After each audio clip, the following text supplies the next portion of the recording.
So, Bitcoin has now officially made a new all-time high. It took a while.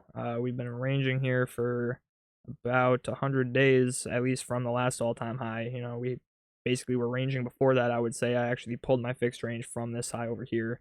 But, yeah, I mean, we made a new all-time high. I want to go over some of my Twitter posts here because I've been busy, and this is how I've been communicating. So, firstly, yeah, this was me saying we made a new all-time high. Let's see if we can actually break out above it. How funny would it be? I use the word funny, but it would be a cruel kind of funny, but funny nonetheless, I think. If we continued ranging, basically, this all-time high range, if we continued ranging here, and eventually came back for the 74K low. And what I quote tweeted was me talking about how that 74K low sucks, but I was not going to get stuck on that fact if we can close daily candles far above 95K, which at the time was this bigger range high right here, kind of the range that we formed after breaking down from the previous all-time high. Then it likely makes a new all-time high, but until then we're ranging, and I thought that, the 74K low was still on the table. And we did break out of that range. We broke above the 95K high. I would say technically the first daily candle to close above it was this one right here, but, the one that really showed that we were, likely coming to all-time high, in my opinion, was this one. We got a very aggressive move on that candle. So using that logic, you could say I called about an 8% move up to all-time high.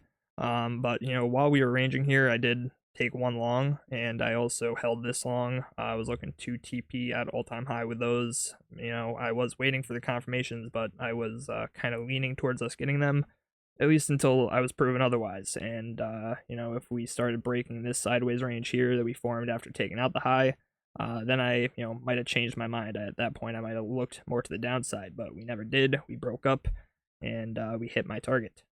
Once we hit all-time high, I actually made this post at 1:51 p.m. I TP'd basically at Bitcoin's all-time high at this point. Turned out to be a pretty good TP there, I would say. The longs that I took profits from, I'll go over those. These were basically scalp trades that I've been holding for if we ended up breaking up to all-time high. That was kind of my strategy. I would, treat them like normal trades. I probably took profits, very close to my entry here, at least looking back on it. It looks like it's very close, but that was still probably about a 3-to-1 or something like that. Yeah, it was actually even more, so I probably TP'd lower. Well, that's if I didn't move my stop loss. I don't even remember, but yeah, I mean, my point is I entered a long at 82.2K, and I'm still in part of that. I just TP'd some of that at all-time high. I don't remember how much I risked on this one, but I have 8.5% locked in right now, and I had 5% unrealized. We did dump a little bit, so that might have changed. And my other long trade was from this smaller range that we formed right before breaking up and getting that daily candle confirmations. I entered this trade actually during a recording for my last video. Yeah, this was the last video I posted, so if you want to see me enter that trade, it's right here. And I'm pretty sure I entered with a 0.5 or a 0.6% risk on that one. So me being up 4.8% locked in with another, about 2% unrealized is pretty good.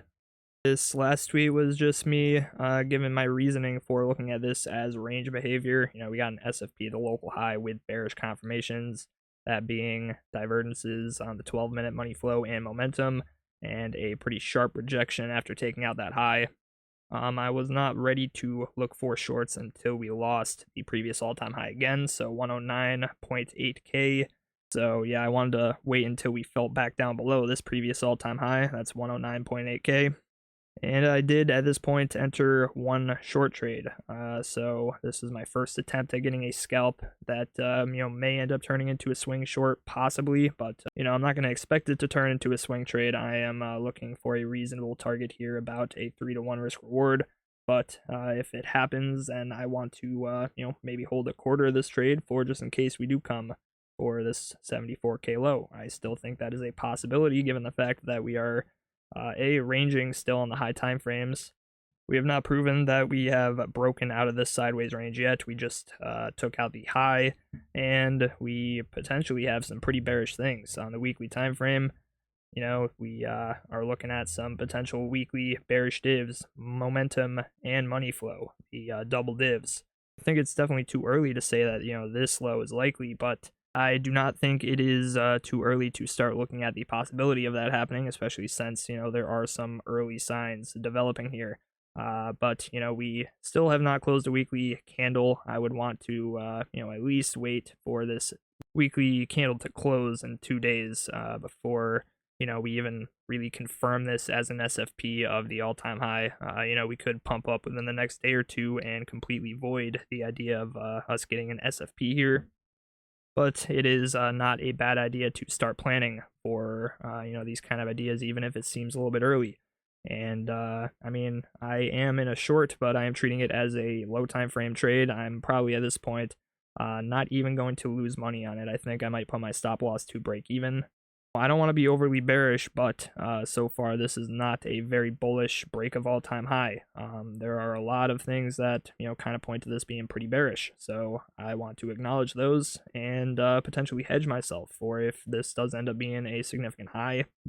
And last thing I want to talk about, let's talk about support zones. I think there are a lot of them.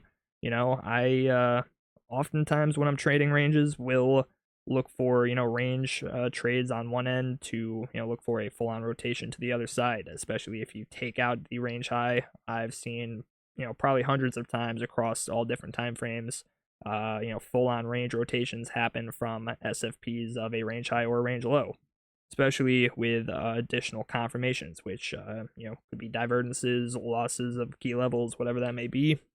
But there are a lot of support zones before we get a full-on range rotation, so I'm not going to expect that, and I want to be aware of the areas that could hold price up. We may not even rotate down to the low end of the range. We have ranged in the high portion of this sideways bit of price action for a while. Maybe we just end up doing that again. So I want to take a look at the support levels that are closer by. And first off, I got this green box here. I'll pull up the coordinates. It's 105,400 to 103,93. And this is a zone of confluence kind of within this previous range that we have broken up from and, not really back tested, I would say. We kind of, SFP'd the high and then eventually broke up. Haven't really back tested it. And we got a zone of confluence here. So firstly, with my short, I am targeting this low at 105,900 approximately, just because I think there's some liquidity to be swept by taking out that low, and there's not really good support until below it. So we got the golden pocket pull from this range low up to the high, and we also have the point of control of this entire up move from the range low up to all-time high. So I think that is something significant. A lot of volume happened in this range. And I pulled this box up a little bit above the golden pocket because there was another zone that overlapped with it and went a little higher than the golden pocket. So I decided to include that. That's why it's pulled up to 105,400. So there is this anchored VWAP. That's more of an older pull, but I do still think this is a significant low. So you can look at that as some confluence as well. So that is my support zone number one. If we lose that, I think we probably come down to this low. There is some support, before we get down to that area, but I don't love it. So, I think we likely come down and either SFP that low, or we come down to the point of control, which I have marked out down here. Let me zoom out because this is the point of control of this entire macro range. I got this fixed volume pull. The green is the value area low and value area high. Obviously, red is point of control. And that is coming in around 96,950, which also has some confluence with the anchored VWAP pull from that 74K low. So I think that is going to be another significant area. Also, we have another range that we broke up from and did not retest, so potential resistance to support flip here. We do not hold that area as support. I'm not really going to draw an arrow because this is more of a broad area, but we got the value area low of the bigger range pull, kind of right below that. Also a higher low on the daily, I would say. So, maybe SFPing that into the value area low would be another idea, but, this value area low can change. Maybe it's, up here by the time we even get down there. These things are prone to move around. So, we'll have to see where it's at when we get there. But I mean, for right now, these are my main support areas. Again, I still want to wait for a weekly close to confirm this as an SFP and have a reason to actually be bearish here. We don't really have a bearish confirmation quite yet, aside from the fact that on the lower time frames we got above all-time high and formed a little range with some bearish signs and then broke down from it. That's not really a high time frame confirmation though. I want to see what the weekly close looks like, but I think in the short term, if we start losing this green box, I think the odds of us getting a weekly close above all-time high start to decrease. That is if we can actually close below it and don't just come down, maybe wick the 786 or whatever. If we start losing this seriously, my bias is probably going to start shifting a little bit more to the bearish side at that point. Of course, we'll have to see what happens at some other support levels. But in the short term, I think this area is kind of a make or break zone. So I think for the bulls, you would want to see that hold. I think that's all I have to talk about today. Thank you all for watching. If you enjoyed, please consider leaving a like, subscribing, leaving a comment. I appreciate the support, and I'll see you in the next one.